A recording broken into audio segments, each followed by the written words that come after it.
Over the next 2 months, about $22 billion in dividends will be paid to shareholders, most of it next week. SBS Finance editor Ricardo Goncalves joins us now. Ricardo, it's a lot of money considering Australian shares have struggled to grow in the past 12 months. Sarah, it's a competitive environment and Australian companies are really determined to give back to their shareholders, and many are about to receive a bit of a windfall. Telstra is expected to have paid out $1.9 billion in dividends to its shareholders today. Earlier this week, Woodside delivered $759 million and Suncorp $643. The really big ones are coming next week. Corporate Australia is under increasing pressure to reward shareholders despite stagnant profits. Dividends are up around about 6.5% compared with a year ago. Low interest rates are influencing investment decisions. You want to make sure the dividend flow is good so investors don't move away from yourself and move and put their money to work, say, in the property market. Or bank deposits, which, while safer, offer less attractive returns.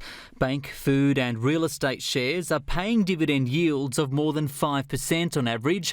Retail, insurance and telcos more than 4%. Australian investor culture is they expect to see those dividends. Earlier this week, BHP Billiton kept a promise to stick to its attractive dividend policy despite posting its lowest profit in more than a decade.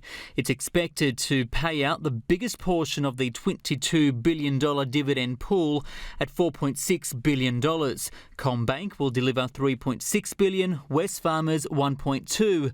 The question for companies is how much money do they keep for themselves? There's probably somewhat of a lack of an opportunity for reinvestment. They need to put those dollars to work. 91% of listed companies will or have paid a dividend this year. I think if earnings come back significantly, you can potentially see dividends starting to get cut. Shareholders considering what to do with their dividends should ask: do they need the money to supplement their lifestyle income?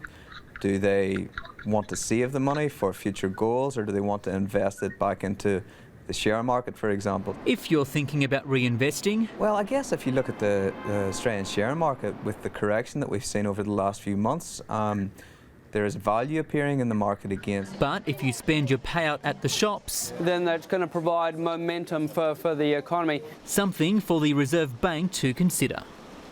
Now, one company that won't be paying the federal government a dividend this year is Australia Post. It has delivered its first annual loss in more than 30 years, $222 million. With the advent of electronic mail, it's unsurprising fewer of us are licking the back of stamps, with its traditional mail business seeing a loss of $381 million.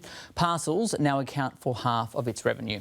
OK, to the Australian share market now, which ended the week downbeat by the close. The S&P ASX 200 was down more than 0.5% as the banks and miners came under pressure, $1 Australian dollar buying a little over 70 US cents. And that is the day in finance.